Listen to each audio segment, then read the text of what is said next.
Hey guys, Main Event Matt here, and I'm here with my special guest today, Big Ben.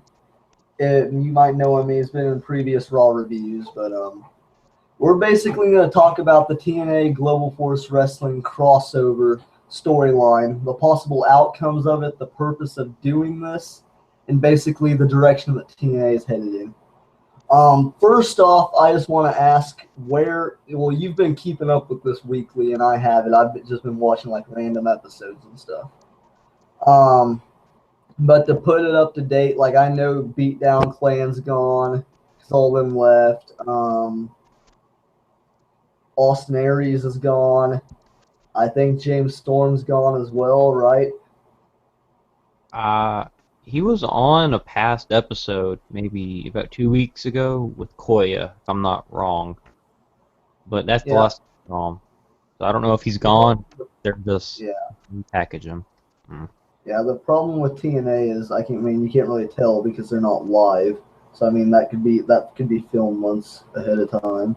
So we don't know. But going off of that, I just want to ask what happened to the Rising because I've been having that for a question for a while. I see Drew Galloway's in the main event right now, and I just want to know what happened to the other two. Uh, Eli Drake is, well, him and Drew have had a feud for the past few weeks. Like, it started out, like, they lost, and they had to disband. And it was all Yeah, I called see.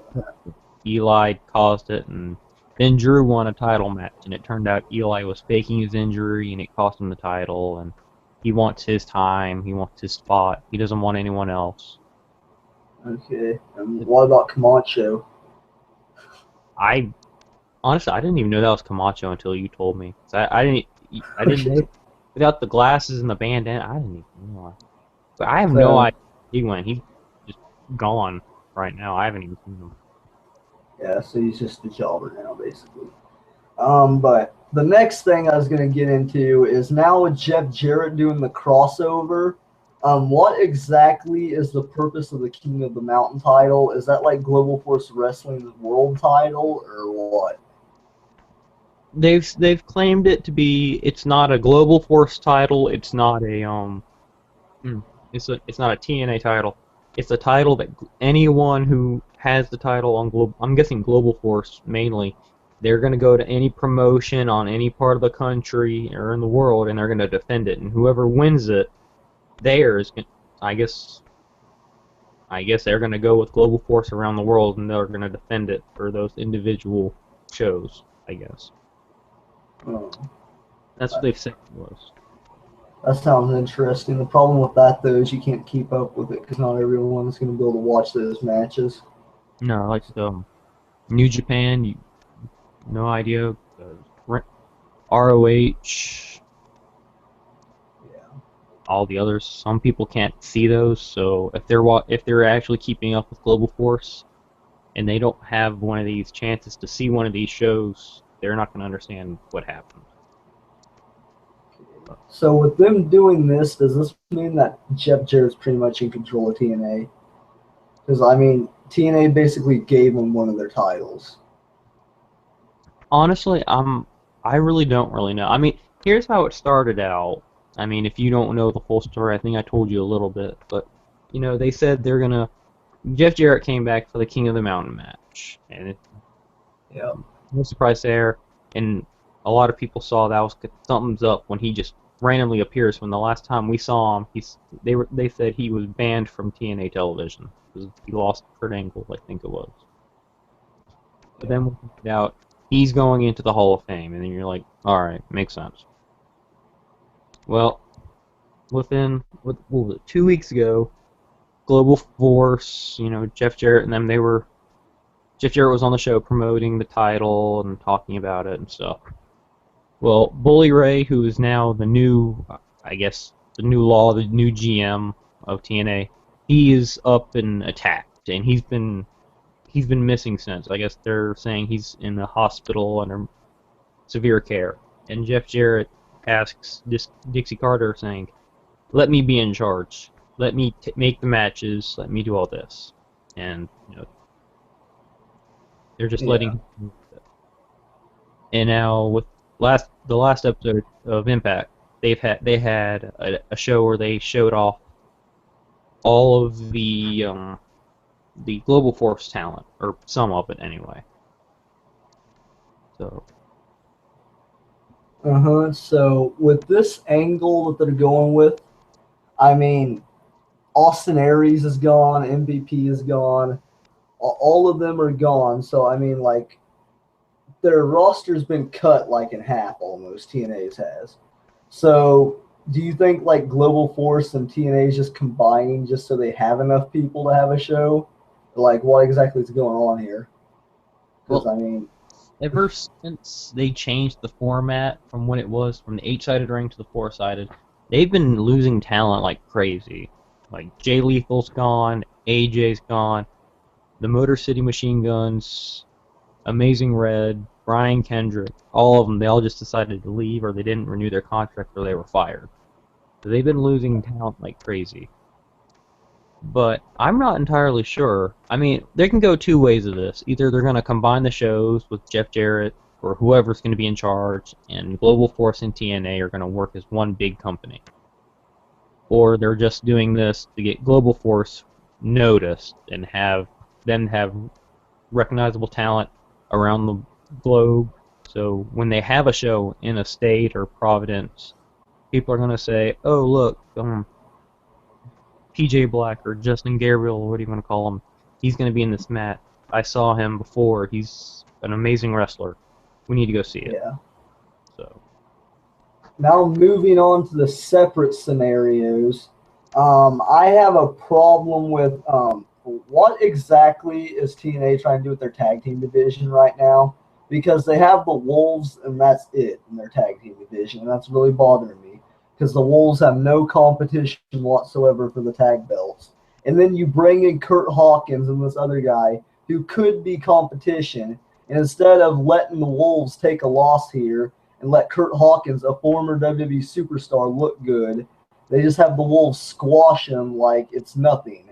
When the Wolves need competition, if you let them build them up here, they could have a tag title shot. Kurt Hawkins is a reputable opponent for them since he's a former WWE superstar. He's a bigger name. But yet they just feed him to the Wolves. I mean, it's not like the Wolves have fought anyone big yet in TNA besides Team 3D. But I mean, I don't understand that. yeah, I don't know what they're doing with it. I mean, they had competition. They had certain teams with certain degrees, but then Daniels and Kazarian left. Yeah. Team He's gone. My favorite tag team of all time, the Motor City Machine Guns, they've been gone for a good long time. Um, Matt's been pushed up, I guess, to the main event status, while Jeff is on his injury hiatus or whatever. And they Yeah. really anyone to tag against. Like the only other team that I can think of that was in TNA was the Revolution or the Rising, but they're gone now too. Same But with the BDC. yeah, in the But, BDC, they were taken out because MVP didn't renew his contract. Is that right? Or well, it wasn't his fault in the first place. It's something to do with Hernandez and Lucha Underground. They got the BDC taken off, but no? that's a different story. With them leaving, they left with just the Wolves, and they need to make ragtag teams of just partners for other teams. But then you bring Global Force, and the guy you're talking about is Travis Lee, and then you have Yeah. Brian Myers as he's going by in Global Force. And I've seen Kurt Hawkins matches. I've been a big fan of his. I wish WWE gave him more credit than they did. I know he did some pretty stupid crap when he was there, and that's why they didn't push him at all, and that's why he ended up getting fired or something. Yeah. But with a new company, a new start, I saw this as, they're going to push him. Like, the entire show, I thought he was going to be like a win lose for TNA and Global Force. Just a win Yeah. lose. Like, try to one up everyone. It's going to end with the main event. But the entire night, Global Force got squashed. Yeah. Pretty much. So I don't know. But what I was gonna say is, since Bobby Roode isn't really doing anything, I mean, I don't know why they're putting him against Spud right now. It's a dumb feud. But since Bobby Roode isn't doing anything, and if James Storm still has a contract, I don't see why you couldn't reunite Beer Money. I mean, they're both heel right now, and that would definitely help out the tag team division like tenfold. It would. Beer Money was a great tag team, multi-champion. But it's like you said, we don't even know if James Storms is still with the company. He may have left, like the rumor stated. But I Yeah, think with Spud, it's not really a feud. It's more of this like Bobby Roode and feud or Spud. They're gonna have like two matches. Spud's gonna win, lose, or whatever. And it's gonna get pushed on to what the real feud is between Bobby Roode and Jeff Jarrett, who I guess they're going off the angle is Jeff Jarrett's not letting Bobby Roode compete within the main roster, or not main roster, the main event status. yeah. I'm not sure how that's going to go. I have a few ideas, but nothing concrete at this moment. Yeah, I would much rather myself see Eric Young versus Jeff Jarrett. Because, I mean, he's not really doing much right now, and I think Eric Young is definitely a top heel in the company right now. So I don't see why he isn't feuding with Jeff Jarrett instead. Well, that's a good thing. That started out the show with Jeff Jarrett coming out there saying he's going to be in charge. It started out with Eric Young coming down there and telling him how good he is, and that he needs to be put into the main event, that King of the Mountain match, which he was, and he lost. But Yeah, is this ultimately going to turn to a triple threat feud then between Jarrett, Rude, and Eric Young? honestly, I think it's going to go with either Eric or Bobby joining Global Force in their little fight with TNA before they join or whatever. Because Bobby has been featured on Global Force advertisements, so is Eric Young, Magnus, and I guess a few others. They've all been featured with Global Force in events. Yeah. The problem that I have is you take a wrestler like Bobby Lashley, who is in the main event status, and now I don't even know what he's doing anymore, which is the problem that I have with TNA. Like what's Lashley even doing right now? I don't know. This is like the first time I've seen him in a while. And honestly, Bobby Lashley is pretty boring, in my opinion anyway.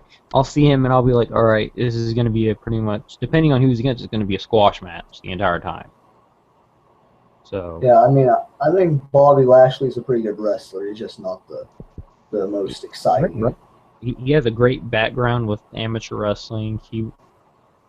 He was in the military, which he can actually keep up with most people who do athletic things. So you have to be in top physical position for that.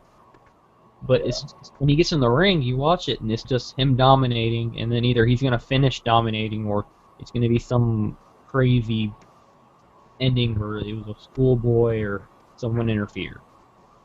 That's pretty much all. There's no actual competition for him.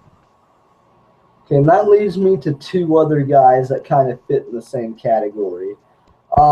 First off, where's Abyss? Is he retired, or is he just done with TNA, or what? Last time I saw him, it was... He was with the Revolution the last time I saw him. I don't remember seeing him on the last episode of Impact, but I may have overlooked it.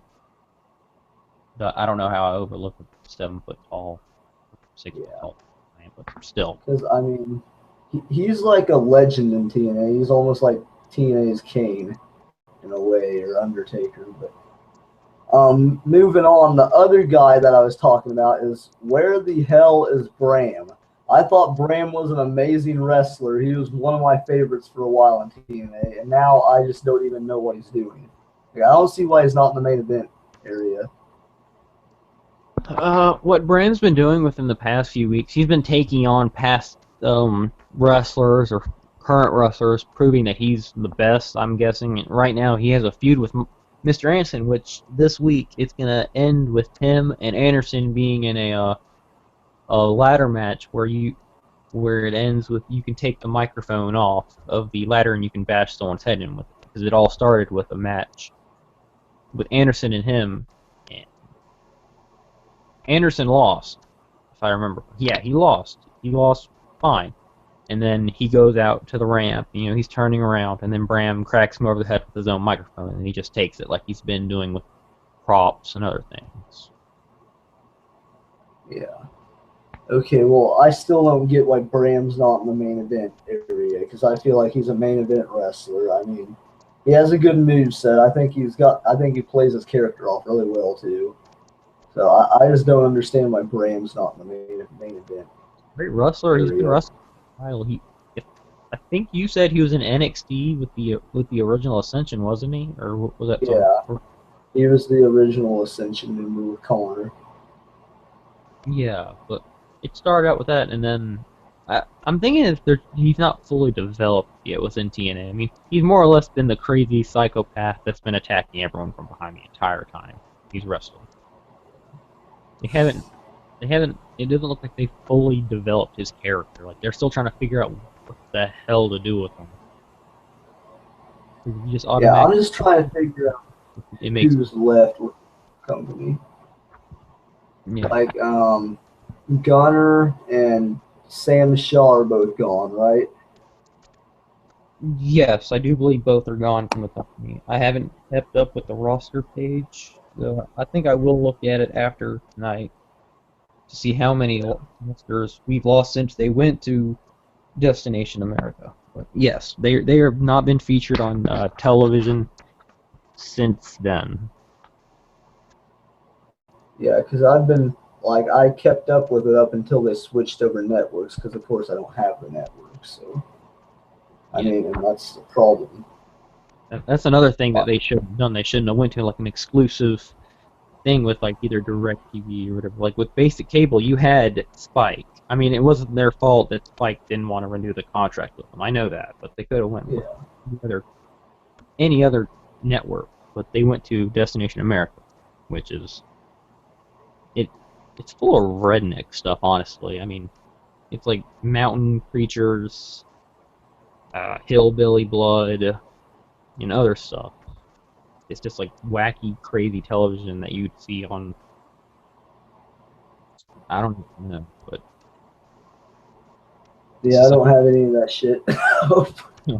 It's terrible. If you've ever seen like the what was that show that they look for ghosts everywhere, whatever that show was, it's kind of like that. They have shows where they're looking for Bigfoot and they're looking for other monsters around the Appalachian. They're making a new show where apparently it's people who talk about their afterlife experiences, like they died and they went somewhere and they came back and they're like, oh well, this is what the afterlife is like. This is what happened. Blah blah blah blah. Oh jeez. Yeah. Okay. Saw that and I don't know. I wanted to turn the TV off, but I didn't want to miss Impact. So.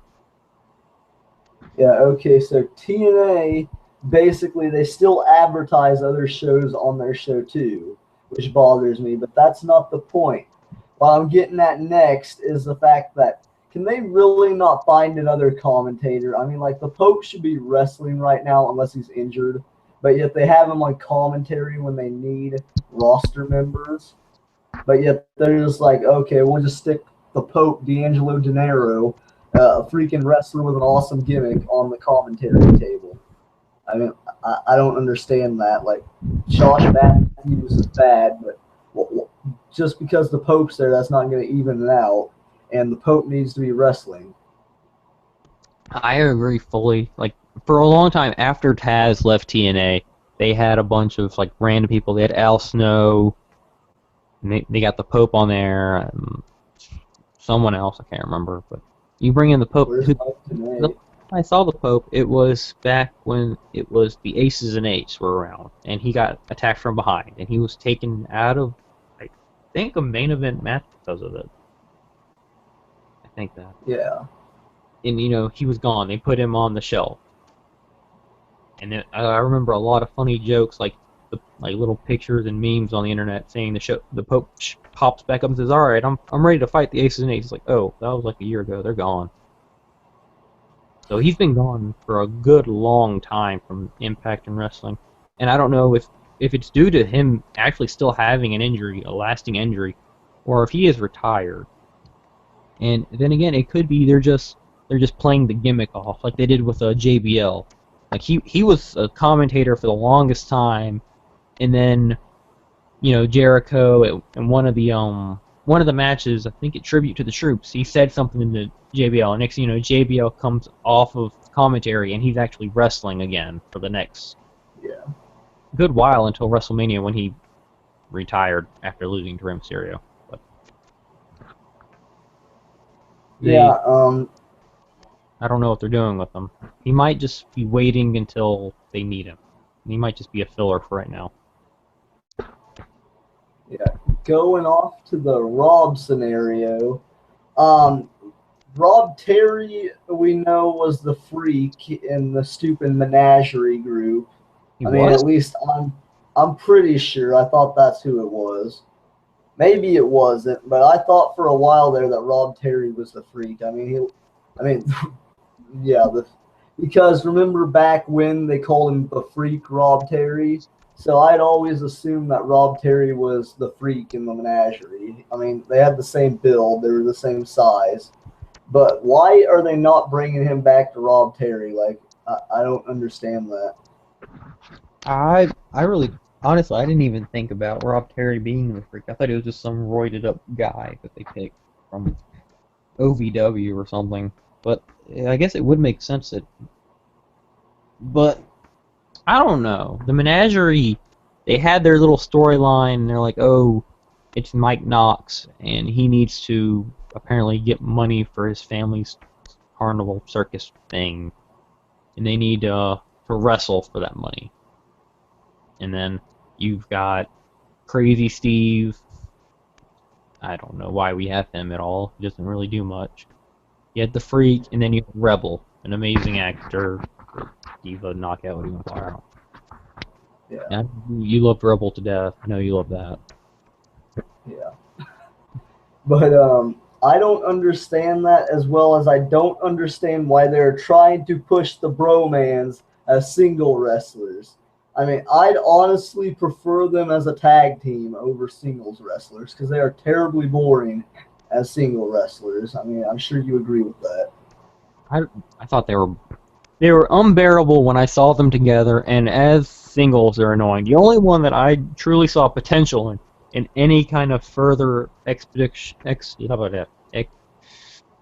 further into TNA, I'm not even going to try to say the word now, is Zima Ion, and he a past X Division champion. I know Robbie E, he was a past X Division champion too, but the only one that I can see actually going the distance was Zima Ion, and then they had their little feud with the Dirty Heels, and then they break up.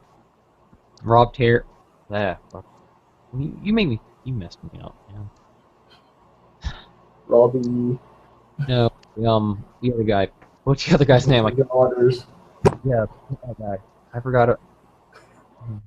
He is literally the most boring person to watch when he wrestles. I mean, yeah, he has good moves. He's very athletic, but when you see him on TV, you just slowly start drifting off. And the same goes. I don't. Unless they want to change up the gimmicks. I know they gave Jesse Goddard the newest Adonis gimmick, where he's coming out in the bathrobe and he's doing a Boston Crab as a finisher now, and he's calling it the Adonis Crab. But they still have Robbie E with this same old Jersey Shore gimmick that they've had. And it's just waste of time, really. Yeah, I mean, and then going on, I thought Crimson and Matt Morgan was back, but like, where are they? They came back to accept Bram's open challenge. I think after their match, Crimson, I think he's still wrestling the Explosion matches over in London. Their little British channel that they do their little matches for. But Matt Morgan, no, I heard he was coming back, and he came back and he saved that one guy, that guy that I can't think of. He's a jobber, and I don't care for him. But he comes back to save him, and next thing you know, he's saying, "Oh, at this pay-per-view, which me and Bram are gonna go at it, and I'm not losing. I'm taking him down." And then he loses to him, and then just like everyone else, he disappears. So I'm not sure if they're both still with Impact, or if maybe they're on the kind of contract where they come back every now and then and they'll wrestle like 1 or 2 matches and they'll disappear again, the part-timer contract, or what. Well, with those two, they used to be a tag team, of course, so I was thinking maybe they could go back into the tag team division.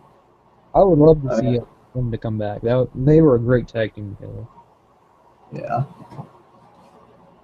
But I guess moving on now to talk about the Knockouts women division. This should be interesting. Your overall view on the Knockouts division right now, or do you care much? Or it seems like they're mainly going around Taryn Terrell, even though she's lost the title. Right? They're still focusing on Taryn and Gail Kim's feud. They don't even care that Brooke Tessmacher has the title anymore. I mean, it's not even around the championship anymore. I don't even think she was featured last. She wasn't even featured last week. And now the main event for next week's, I guess, their pay-per-view on Wednesday, or not even a pay-per-view, No Surrender, I think it was.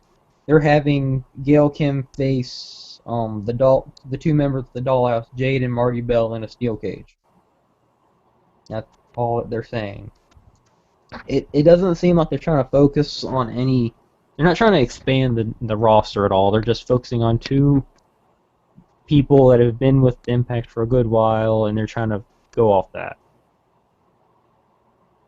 okay, so like, who's even on the Knockouts division anymore? Like, you got Karma, Taryn, her two jabronis, Brooke, and Gail, and that's it, right? You Rebel, she's been featured a few times, but she's. Okay. I think they're going off her being injured because they had a tag team match with the Dollhouse and they attacked her from behind. There's also Madison Rayne, Angelina Love, and Velvet Sky, who has recently returned. They haven't been featured that much within the past few weeks, but I'm thinking mainly that's due to the booking of they're just trying to have a feud between Taryn Terrell and Gail Kim after all the stuff they've done with them. Okay, I mean, I don't have a problem with that because Taryn and Gail have had good matches in the past. But I don't see the point in just featuring on 3 individuals when you have a roster of very talented women who put on great shows, who have been main events before besides Rebel. They've all had main event status. They've all held the title at one point besides Rebel and Marty Bell and Jade. They all held the title. I don't know why you just focus on Taryn and Gail when you have a great roster of women wrestlers, and they're just letting them just sit on the side and be like, well, maybe one day we'll tell you to come up here. Yeah, and one more thing about the Knockouts division, is Havoc supposed to return anytime soon, or is she done with TNA, or what? I completely forgot about her. I did. I remember there was someone. I was like, who did Taryn Terrell win the title from? I was sitting there a few weeks ago, sitting there like, who did she beat? And then my dad said like, oh, it was that really big one that wore that mask all that time. I said, that Havoc. I don't know where she's been. I don't know what. I know, like, she had a little feud with Awesome Kong maybe a month or 2 ago. But since then, I don't know if she's injured or, they said best luck in your future endeavors or whatever. I don't know what's going on with her. Yeah. She just only reason. Yeah, go ahead. No, that was it. I was just saying she vanished. Oh, okay. The only reason I even brought her up is because of the fact that I skimmed through this week's episode of TNA, and I noticed that there's a vignette there. I thought it was for Havoc, but it turned out it was just for Gail Kim. So, I but thought promoting moving, a wrestler when they first started that, I thought, all right, this is interesting. And then I heard like the Chinese tones in it. And I'm like, oh crap, it's Gail Kim. They're really just giving her a new gimmick for her to go off on. And it's like Gail Kim. And I was like, yep, they are. And, and I mean, I understand why they did it. Before Gail Kim, I don't know if I don't know why she disappeared off television for those few weeks. You know, they had that feud with Taryn and her, and you know, Taryn was saying very personal things, like she was with her husband, she was with her yeah, stepchildren, and then you know they attacked her and she was gone. I don't know. I guess they were going off she injured her or something, and then she comes back for revenge. I get that. I understand that. It makes perfect sense.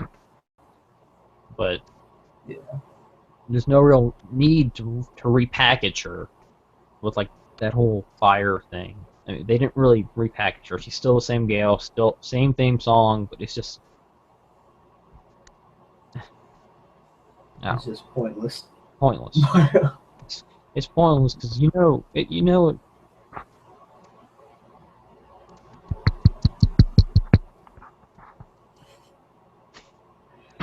But moving on to the main event scenario, back to that. Eric Young is like, what are they doing with Ethan EC3? That's basically what I was gonna ask. Like, is Alright. EC3 like who's his next challenger? Is it Kurt Angle? Is it Eric Young? Is it, I don't know, PJ Black, Jeff Jarrett, Tyrus? Just who's his next challenge? Because that's what I don't understand. Honestly, I don't like that he's champion because I knew what he would do as soon as he won the championship. I knew he was going to have that whole squash match thing with North Ferrum and someone else that he did before. Whenever he did anything, he always said like, "I'm defending 3 times tonight" or whatever, and he has squash matches. Kurt Angle, to my knowledge, he's currently been put on the shelf allegedly, along with Chris Melendez, because EY stole his leg and then pile drove Kurt, I think twice on the concrete. So they've been put out. EY is, I guess they're still going off that feud because he keeps talking about it. But I know the last match Ethan had was with Matt Hardy, and it looks like Matt Hardy isn't done with the world title because he came out this past week and he started telling Ethan Carter, saying, "Congratulations on your win. It's not an easy thing to beat me in my own match, but I want you to know something, that I'm not going anywhere. I'm going to win that title from you. I'm going to beat you, and I'm going to be the next world champion." And, you know, the Tyrus attacks him, etc., etc. So I'm thinking it's going to revolve around the Hardys. But the next week, it's going to be the world title match with Ethan Carter III going up against with the brand new King of the Mountain champion, PJ Black, or Justin Gabriel, if you watch WWE at all. So he's going to be facing him for the world title next week, or this week. Okay, I like that they're throwing the Hardys into the title picture because you need someone who has a big name to run your company right now if you're cross branding with Global Force. Because, I mean, if they're trying to get out there, putting Matt Hardy as the world champion would be the best that they could do right now, pretty much. I mean, he's the one person that you can put out there and throw out there besides Kurt Angle that people are actually going to know who it is. Well, if it does go to Matt Hardy winning the title at some point, I do feel it's just going to be another way for Jeff to go into the world title picture. Either he's going to become heel or Matt will become heel, and they're going to have their feud like they did in WWE, where one of them turns heel again. And then, but yeah, having someone like Matt Hardy or Jeff Hardy or a recognizable name within the industry is one way to really bump up the ratings for your company and whoever else is watching. Yeah, okay. Now, you already know Eric Young's my favorite wrestler. I'm an Eric Young mark. Yes, he But did. I'm just confused why Eric Young's not in the title picture. Because I feel as though he is the top heel in the company right now, better than not Eric Young, better than Ethan Carter the third. He's better than any other heel, Bobby Roode too. I feel as though Eric Young should be world champion right now. Well, Eric Young, in my opinion, he doesn't have any subtext to him. He's just the crazy guy screaming at everyone, telling him how great he is and how he's been robbed of his world title. I mean, they've done it before. I mean, I've never really been entertained with Eric Young.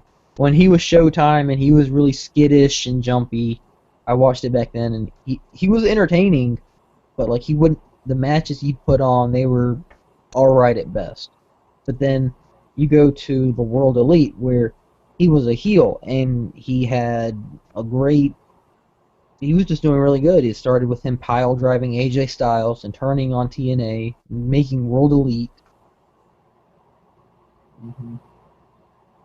Then it goes back to him being crazy as hell, grabbing the referee, trying to grapple him to the mat, or grabbing a knockout and trying to wrestle her. And now, I don't know how it happens, but now he's just some crazy rabid creature running around threatening to pile drive everyone on the concrete. It's like they don't know what they're really doing with him. They don't know what character they want him to be. They don't know what they want him in the company to be at all. Yeah. It's like he's just thrown in there and just bouncing around to see what'll happen. Yeah, it's probably just because I love the pile driver that he does. But nonetheless, moving on to basically like, how's TNA going to recover from this extreme drought that they're in right now? I mean, they could go out, they could try to get AJ Styles. Global Force Wrestling's got the whole Bullet Club already. So why not get AJ too? I mean, that's the other question. Or not only that, they could go out, they could try to get Daniels and Kazarian back. Or maybe someone who's left WWE recently. I mean, I don't know. I thought Mason Ryan was a good wrestler. You probably forgot about him. But they could just go out and get some former WWE wrestler too to add to their roster. They just need to step up their roster. The last time I heard about Mason Ryan, he was in NXT. That's the last time I heard of him. I know that it seems like everyone that's left TNA, they left TNA for a reason. Like they didn't want to re-sign their contracts. They didn't want anything to do with TNA. They left and they meant to leave. Just like I know someone whoever watched this is gonna get angry, but it's like CM Punk. He left the company and he doesn't want anything to do with them. He said multiple times, he says, "Nope, I'm not talking about him in an interview. I don't care what anyone thinks. That's gone. This is now." Yeah. And right now, to my knowledge, AJ is still in Ring of Honor along with Daniels and Kazarian. I don't know if they are going to try to sweet talk them back into the company, because they are, like you said, they already had the full Bullet Club. They have the Young Bucks, they have Doc Gallows, and they have the other guy whose name I cannot remember. Carl Anderson. Carl Anderson. I don't know the Bullet Club that well. Or you should.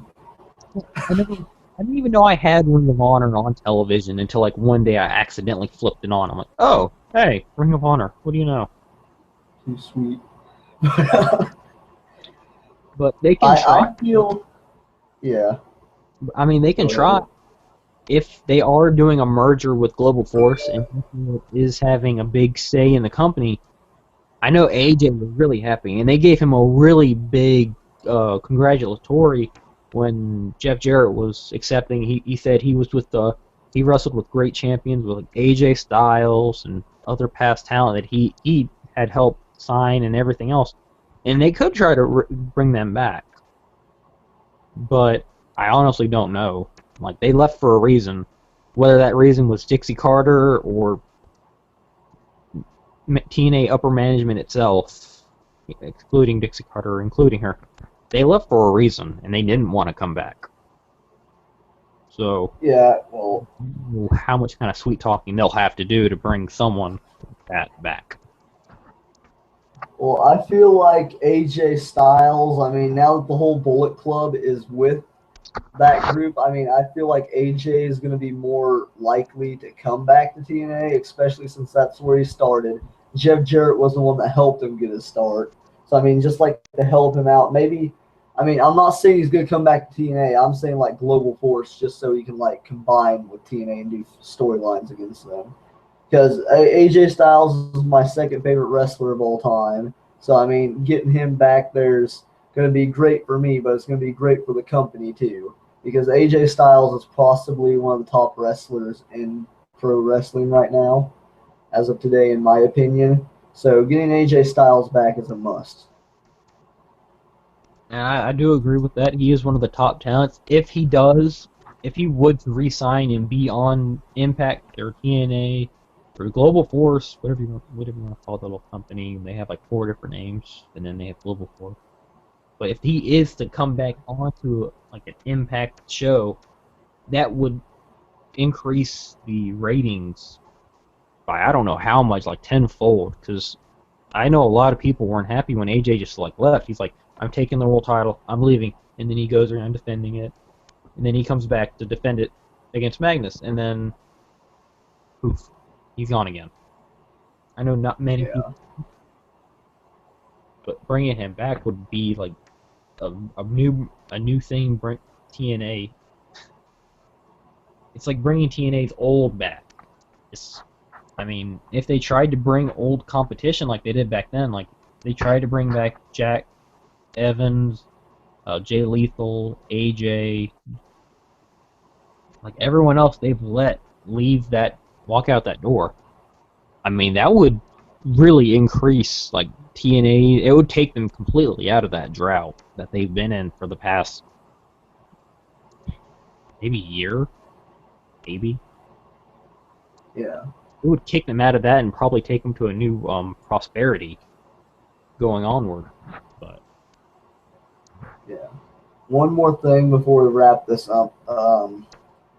What do you feel like? How's this Global Force and TNA storyline combination gonna like take TNA? Like, what's this gonna lead to? well, I said earlier, it has 2 outputs. It has 2. Either Jeff Jarrett and Dix Carter sign something, and now they're going to join both brands together, and they're going to make one either Impact, or they're going to call it Impact and Global Force, or whatever, and they're going to have wrestlers on both shows wrestling all the time, no matter what, and they're going to combine, which that'll be good. I mean, you'll have more wrestlers, more variety. Nothing's going to get stale. Nothing's going to get stagnant. Everything's going to change up every week, no matter what. And, TNA's ratings will go up. Global Force will get more out of it. And, it just leads up to, whatever kind of deal they want, they combine, pretty much. Or it's going to go off of TNA's since Jeff Jarrett is, he was the founder, and he's now started this new company, and they're just giving back to Jeff Jarrett what he gave to everyone. They're letting his new promotion come to TNA and show off their talent and try to build up Global Force. And I don't know exactly if this is going to be like a WCW versus Monday Night Raw fights. They're going to have the feud, and it's going to end with someone just like one day they just disappear and they're just gone after a big match, and they go off their own separate ways, or like that. Yeah. I honestly would like to see Global Force just build off of TNA if they can. But if they have to combine, then I mean, I would like to see 2 separate shows come out of this. Like maybe since they have a big enough roster, one for Tuesday nights and one for Friday nights, not to mix up with WWE to like tear down their ratings, if you want to put it that way. But like have it on 2 separate nights between Raw and SmackDown, and just basically have like a Raw and SmackDown brand and have like 2 separate brands in the TNA company. Well, if anything, they've done this before. Like they've expected that they're gonna have this new great thing. Like when Hulk Hogan and Eric Bischoff joined TNA before they left it in shambles, they thought that with the new ratings from them and the new competitors, Jeff Hardy, Mr. Anderson, Shannon Moore, and all of them, they thought that they could compete with WWE, so they put Impact Wrestling on Monday nights at the exact same time as WWE. Right? From 9 to 11, it was Monday Night Raw versus TNA the entire time. And it ended up with them pretty much saying, all right, we're going back to Thursdays, everyone. We're not winning this war. We're not winning it. And I'm pretty sure they're smart enough to know now that they're not going to do that. They're not going to compete with WWE. WWE is a worldwide known thing. TNA, I mean, I've said it to some wrestlers and they are wrestling fans, and they're like, "What's TNA? What's this?" Yeah. And like it's like a small pond. It's like a small fish in a giant pond. But to have two separate shows, I don't know if they could actually do that. If they'd have a big enough roster for that. I mean, it would make sense for them to start something like that and have people see more of TNA every single week. That way they get more familiarized, more known, instead of one show a week that anyone could just randomly pick on or overlook. But, I mean, if they need to combine, I want it to be live shows like they did before. None of this pre-recorded crap to where if someone leaves and you know they leave, you're going to see them on your television set for the next 4 weeks, wrestling matches in a main event, and they're gone for no explicit reason. Like they're like erased from TNA. Yeah. Because they've done that too many wrestlers. Yeah. One more thing, since they're basically doing a TNA and Global Force against each other angle right now, who are you with, TNA or Global Force? Honestly, I'm on whoever can get this out into the best product. I know Global Force has great talent with them. They're signing new people every day. TNA, they're still stuck with the people they have, which that's not a bad thing. They have great talent on the roster, some better than others, some not so great. But if we're going talent-wise, I would have to go with Global Force because they do sign new up-and-coming wrestlers or known wrestlers from around the world, and they're bringing them to this company. And TNA's not doing anything. I haven't say they're signing anyone. They're not doing anything. They're just sitting there all right, we have this little bunch of people that we didn't chase away or we didn't fire. Let's just keep it at this, and we're good. Yeah. Which is Okay, well, yeah. It's not the way to go with a wrestling company. Because if you do that, you're going to go into a major drought, which they think, because everyone's seen every feud. There's no variety. TNA's got Eric Young, Bobby Roode. Global Force Wrestling's got the Bullet Club, Justin Gabriel, Kurt Hawkins / Brian Myers. Hell, I'm going with the Force. That was an easy decision. They're like I said, they're signing new wrestlers every day, and some of their lesser known ones, like Travis Lee. I watched him wrestle. He didn't do much, but he did show he had great potential. So yeah, I like that combo that they did. I mean, I can't remember exactly what it was, but Hawkins hit some move, and then Trevor Lee knocked it into a German. I'm not sure exactly what it was.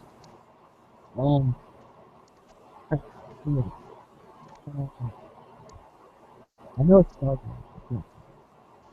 But yeah, they had great chemistry together. There weren't just a random ragtag team that they decided saying, "Hey, put them together." These people, they've been wrestling in Global Force. They've been a tag team. Yeah. So. I think that pretty much continue. If we're going off of what I'd rather watch, if you put both shows on at once, I'd go with Global Force too. Yeah. Thinking of Lewis ran by Jeff Jarrett. Knockouts besides Lady Topper for all God reasons. I don't know what they find her. She was TNA's fired talent.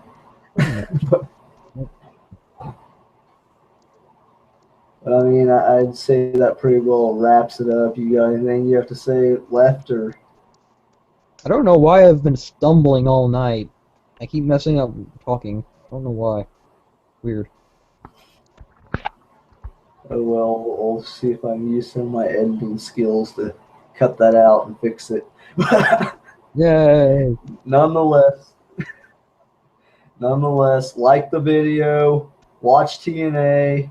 Do you have a channel or anything you want to say out loud right now? I do have a small channel. It's the Outlawed Saint. I've only made a few videos, nothing real special, but I do plan on making more wrestling videos. Like when 2K16 comes out, I do plan on doing videos for that and more after that. And adding a character in my universe, right? Yes, I'm making a character for the universe, and he better be world champ. Okay, he's making a character too for my universe. The next universe is going to be awesome. If you haven't already checked out the final WrestleMania universe video, go check that out. But that's the end of TNA Global Force Wrestling shit discussion. Leave a like, comment if you want, and subscribe to the main event, and it will be a click well spent.